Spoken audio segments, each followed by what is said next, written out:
Doctor Mohammad Yunus অবৈধভাবে ক্ষমতা দখল করে আমাদের দেশটাকে সম্পূর্ণ ধ্বংসের দিকে নিয়ে গেছে। এখন একটা নির্বাচন দিয়েছে, অথচ আওয়ামী লীগের নির্বাচন করতে দেবে না। যেখানে 2008 সালে নির্বাচনে আওয়ামী লীগ 48% ভোট পায়, আর আজকে সেই আওয়ামী লীগ বা সমস্ত ভোটারদেরকে বঞ্চিত করতে চাচ্ছে মিথ্যা মামলা দিয়ে, সাজা দিয়ে, নানাভাবে হয়রানি করে আমাদের দেশের সমস্ত মানুষকে আজকে একেবারে বঞ্চিত করে দিচ্ছে। কোনো গণতন্ত্র নেই, এখন হচ্ছে স্বৈরতন্ত্র এবং জঙ্গি শাসন। তো কথা আমাদের নেতা কর্মীদের হত্যা করে, একটা মিথ্যা বয়ান দিয়েছে 1400 লোক নাকি আমরা হত্যা করেছি, কিন্তু দেখা গেল সেই জুলাই 16 তারিখ থেকেই প্রথম ছাত্রলীগের ছেলেকে হত্যা করলো, যুবলীগের জুলাইকে পা বেঁধে ঝুলিয়ে মারলো, পুলিশকে হত্যা করলো, 460টা থানা লুট করলো, লুটের অস্ত্রশস্ত্র আবার বিক্রি করে খায়, এবং এই অবৈধ অস্ত্র এবং নিয়ে আজকে সারা দেশ একটা জঙ্গির দেশে পরিণত হয়েছে। প্রতিদিন আমাদের কারাগারে মানুষ হত্যা করছে, প্রায় 112 জনকে কারাগারে হত্যা করেছে। এই অবস্থা, মানুষের কোনো মৌলিক অধিকার নাই, গণতান্ত্রিক অধিকার নাই, মানুষের বেঁচে থাকাটাই একটা কঠিন হয়ে গেছে। জঙ্গি ইউনূস, বিএনপি এবং জামাত শিবির এদের দ্বারা ইউনিয়ন, ওয়ার্ড, জেলা, উপজেলা নেতাকর্মীদের ঘর বাড়ি জ্বালিয়ে পুড়িয়ে ছাড়খাড় করে দিচ্ছে, কথা মানুষ হত্যা করছে, মা বাবা ভাই বোন কাউকে ছাড়ে না, এমনকি শ্বশুর বাড়ির লোকও ছাড়ে না, সবার বিরুদ্ধে মিথ্যা মামলা, হয়রানি, কেউ ঘরে থাকতে পারে না। মাসের পর মাস আমাদের ছেলেপেলেরা মানে মাঠে ঘাটে কোথায় থেকে যাচ্ছে, থাকা নাই, খাওয়ার জায়গা নাই, এই অবস্থার মধ্যে দিয়ে দেশ চলছে। এই অন্ধকার যুগ থেকে বাংলাদেশকে বের করে আনতে হবে। আমরা বলেছি আমরা নির্বাচন করতে চাই, বিএনপি সবসময় নির্বাচন বর্জন করেছে, আমরা বয়কট করি না, আমরা নির্বাচন করতে চাই।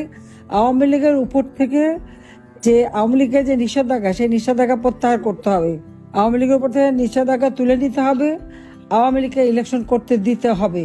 কারণ আওয়ামী লীগ এদেশের একমাত্র সংগঠন, যে সংগঠন 1949 সালে এই সংগঠন প্রতিষ্ঠিত হয়। এই সংগঠনের মাধ্যমে জাতির পিতা বঙ্গবন্ধু শেখ মুজিবুর রহমান বাংলাদেশের মানুষকে স্বাধীনতার চেতনায় উদ্বুদ্ধ করে দেশের স্বাধীনতা এনে দেন। আওয়ামী লীগ কখনোই নির্বাচন ছাড়া ক্ষমতায় যায়নি। প্রতিষ্ঠা লগ্ন থেকে এ পর্যন্ত হিসাব করে দেখা যায় যে 13টা নির্বাচন হয়েছে, সে পাকিস্তান আমলে এবং বাংলাদেশ আমলে। 9 বার আওয়ামী লীগ সরকার গঠন করেছে জনগণের ভোটে নির্বাচিত হয়ে। আর অপরদিকে ওই বিএনপি অথবা অন্যান্য দল যা আমরা দেখি, 1975 সালে 15ই আগস্ট জাতির পিতা বঙ্গবন্ধু শেখ মুজিবুর রহমানকে হত্যা করে, এই যে হত্যাকু ষড়যন্ত্রের মাধ্যমে যে ক্ষমতা দখলের পালা, তারপরে এদেশে মানুষের জীবনে শান্তি ছিল না, উন্নতি ছিল না, অথচ একটা যুদ্ধ বিধ্বস্ত দেশ গড়ে তুলে জাতির পিতা বাংলাদেশকে স্বল্পোন্নত দেশে উন্নীত করে গিয়েছিলেন। তারপর দেখছেন যে জিয়াউর রহমান ক্ষমতা আসার পর এই জামাত শিবির, যারা পাকিস্তানি হানাদার বাহিনীর দোসর ছিল, আলবদর রাজাকার বাহিনী গঠন করে মেয়েদেরকে সেনাবাহিনী ক্যাম্পে দিয়ে তাদের উপরে নির্যাতন, ঘরবাড়ি লুটপাট, আগুন দেওয়া, পোড়ানো, এই তাদেরকে আবার রাজনীতি করার সুযোগ, ভোটের অধিকার সুযোগ দিয়েছিল। যে গোলাম আজম পাকিস্তানের পাসপোর্ট নিয়ে চলে গিয়েছিল তাকে ফেরত নিয়ে আসা, অর্থাৎ স্বাধীনতার যে চেতনা, স্বাধীনতার যে লক্ষ্য, 30 লক্ষ শহীদের রক্তের সাথে বেইমানি করে বাংলাদেশটাকে ভিন্ন পথে নিয়ে যাচ্ছিল। আওয়ামী লীগ সরকারে আসার পর বাংলাদেশের মানুষের ভাগ্য পরিবর্তন হয়। 21 বছর পর আমরা সরকার গঠন করার সুযোগ পেয়েছিলাম। বাংলাদেশের মানুষের প্রত্যেকটা মৌলিক চাহিদা আমরা পূরণ করেছি, দেশকে উন্নত করেছি, মানুষের জীবনে শান্তি নিরাপত্তা দিয়েছি, জঙ্গিদের দমন করেছি, জঙ্গিদের হাত থেকে দেশকে আমরা রক্ষা করেছিলাম। কিন্তু সেই জঙ্গিদের সাথে নিয়েই ইউনূস যে এত মিষ্টি ভালো ভালো কথা বলতো, কিন্তু সে যে একটা চোর, এবং সে যে জঙ্গিদের সাথে নিয়ে চলতো, এবং 6,000 টাকা বেতনের গ্রামীণ ব্যাংকের এমডির হাজার হাজার কোটি টাকার সম্পদ, হাজার হাজার কোটি টাকার সম্পদ দেশে বিদেশে বিভিন্ন জায়গায় কোথা থেকে পেল সে? এই প্রশ্নের উত্তরটা কখনো কেউ করে না। কেন করেনি আমি জানি না, কিন্তু আজকে যদি আমি দেখি সমস্ত জায়গায় তার কোথায় না সম্পদ আছে। সেই Luxembourg, France, Germany, Italy, Spain, America, পৃথিবীর বিভিন্ন জায়গায় সে সম্পদের পাহাড় গড়ে তুলেছে। কার টাকা? কোথেকে পেল টাকা? 6,000 টাকা বেতনের কর্মচারী এত টাকা আসে কোথা থেকে? কাজে এরা মানুষের রক্ত চুষে খাওয়া, আর নিশ্চয় কোনো 2 নম্বরই ব্যবসা ট্যাবসা তার আছে, হয় অস্ত্র চোরা কারবারি, নইলে বাংলাদেশে জঙ্গিদের দমন করলাম, সমস্ত চোরা কারবারিদের সে ছেড়ে দিল। যত অস্ত্র চোরা কারবারি, জঙ্গি, সন্ত্রাসী, খুনি, তাদেরকে সব ছেড়ে দিল। ছেড়ে দিয়ে জেলখানা ভরে ফেলেছে আওয়ামী লীগের নেতা কর্মীদের। অকথ্য নির্যাতন চলছে জেলখানা আমাদের নেতা কর্মীদের উপর। ঠিকমতো খাবার দেয় না, তাদের স্লো পয়জনিং করে মেরে ফেলা হচ্ছে, তাদের উপর এমন অত্যাচার করে যে তারপরে যখন মুমূর্ষু অবস্থায় তাদেরকে হাসপাতাল নিয়ে যায়, এই মুমূর্ষু রোগীর হাতে হ্যান্ডকাপও পরিয়ে দেয়। যে হাতে অস্ত্র নিয়ে মুক্তিযুদ্ধ করে দেশ স্বাধীন করেছে তাদের আজকে হ্যান্ডকাপ পরায়।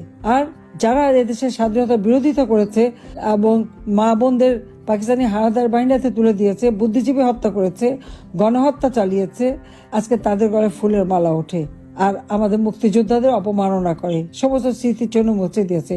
এই তারেক রহমান 32 নম্বর আগুন দিয়ে পুড়িয়েছে। যুবদলের সেই কি রোমান হাওলাদার, সে প্রথম আগুন দেয়, এরপরে তো ইউনূসের বাহিনী আছেই, তারা যে 32 নম্বর বারবার 32 নম্বর উপর হামলা, আগুন দিয়ে পুড়িয়েছে, লুটপাট করেছে। ওর ইট কাঠেও তাদের ভয়, কোনো কিছু হলেই সেখানে আগে ছুটে যায়, সেখানে আবার আগুন দেওয়া, আবার ভাঙা। এদের ভাঙার আর শেষ হয় না। বাংলাদেশটাকে ভেঙে দিচ্ছে, দেশের মানুষের জীবনটা ভেঙে তছনছ করে দিচ্ছে। আর 32 নম্বর তো ভেঙেছে এবং মুক্তিযুদ্ধের সব স্মৃতি ছিল। আর আমাদের তো কিছুই নাই। আমাদের যেখানে মানে গণভবন তো এটা তো সরকারি ভবন, কিন্তু আমাদের যা কিছু ছিল সব লুটপাট।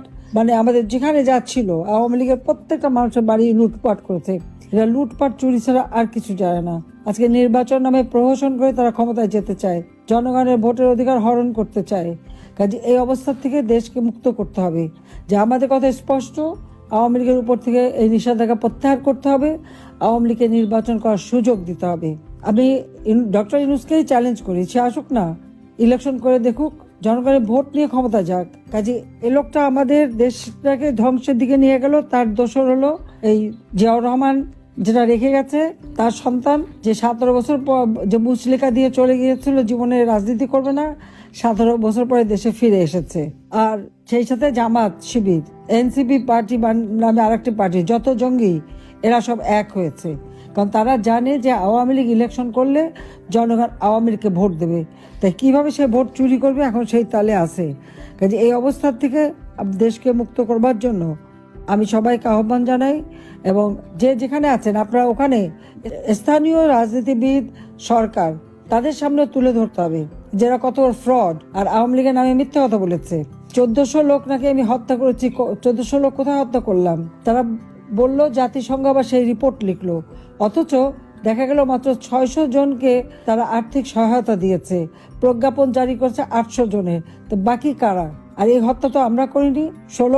15 জুলাই থেকে যত হত্যাকাণ্ড, অগ্নিসন্ত্রাস যারা করেছে সবই তো ইউনূসের বাহিনী, যে ওই জামাত, শিবির, এনসিপি সমন্বয়ক, এবং তাদেরকে ইন্ডেমনিটি দিয়েছে। যারা অপরাধী বলেই তো ইন্ডেমনিটি দেওয়া হলো, অপরাধী না হলে তার ইন্ডেমনিটি দিত না। এটা তো বাস্তবতা, এটা সবাইকে মনে রাখতে হবে যে এইভাবে ইন্ডেমনিটি দিয়েছে। আর যত মামলা আওয়ামী লীগ নেতাদের বিরুদ্ধে, কর্মীদের বিরুদ্ধে, এবং সেটা সারা বিশ্বজুড়ে অপপ্রচার চালাচ্ছে। কাজে এই অপপ্রচার যাতে না করতে পারে তার জন্য এবং সঠিক তথ্যটা সবাইকে তুলে ধরতে হবে। কাজে আপনারা সবাই ভালো থাকেন, সুস্থ থাকেন। আবার আমি শুভেচ্ছা জানাচ্ছি সবাইকে ধন্যবাদ। ইনশাআল্লাহ এই অন্ধকার কেটে যাবে, বাংলাদেশের মানুষের জীবনে আবার ফিরে আসবে। আমরা 15 বছর 7 মাস একটানা সরকার থেকেছি, বাংলাদেশে আর কোনো সরকার এতদিন থাকতে পারে নাই, যার জন্য আজকের বাংলাদেশ বদলে যাওয়া বাংলাদেশ, উন্নয়নের বাংলাদেশ। কিন্তু দুর্ভাগ্য আমাদের যে সেই বাংলাদেশটাকে আজকে এই ইউনূস, তারেক জিয়া আর ওই জামাত ইসলামী মিলে ধ্বংস করে দিয়েছে। কাজে ধ্বংসের হাত থেকে দেশকে আবার উদ্ধার করতে হবে, মানুষের জীবনে শান্তি, নিরাপত্তা আনতে হবে, মানুষের মৌলিক অধিকার ফিরিয়ে দিতে হবে, গণতন্ত্র প্রতিষ্ঠা করতে হবে। আওয়ামী লীগের সকল নেতা কর্মী এবং 14 দল মুক্তিযোদ্ধা যাদের বিরুদ্ধে যত মামলা দিয়েছে, সেই সাবেক চিফ জাস্টিস থেকে শুরু করে সেনাবাহিনী অফিসার, পুলিশ, তাদের বিরুদ্ধে যত মামলা, সব মামলা প্রত্যাহার করতে হবে এবং সকলকে কারাগার থেকে মুক্ত দিতে হবে। বিনা বিচারে, বিনা কারণে মামলা দিয়ে সবাইকে হয়রানি করা। মোট 10 কাঠা জমির জন্য আমাদের বিরুদ্ধে মামলা দিয়ে 6 বছর 7 বছর করে একজনের শাস্তি দেয়। তো ইউনূসের যে 4080 কাঠা জমি, তার কয়বার শাস্তি হবে সেটা একটু বিচার করে দেখেন। একটা দুর্নীতিবাজ, চোর আজকে দেশটাকে ধ্বংসের দিকে নিয়ে